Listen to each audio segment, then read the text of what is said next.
bus na sinakyan ng mga nawawalang minero. Pahirapan naman ang paghatid ng tulong sa isang barangay na isolated dahil sa malawakang pagguho ng lupa at bato. Live mula sa Mawak, Davao de Oro, nagpapatrol, Uy! Colonel. Bilis maubos! Colonel, hindi ba delikado kung magpapatuloy sila sa kanilang operasyon?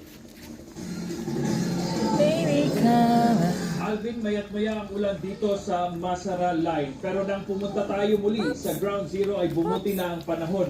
Pero ngayon ay Sky, maulan naman. huwag mo Ayon sa ubusin. Incident Commander ay nag-iingat lamang sila at binabantayan lagi ang gumuhong bundok.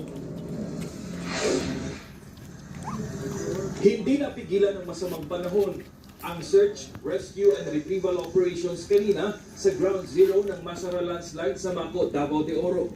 Pero maingat ang mga rescuer, lalo't patuloy ang pagdaustos Busog, ang bilis maubos. Kulang. Apat na bangkay ang nakuha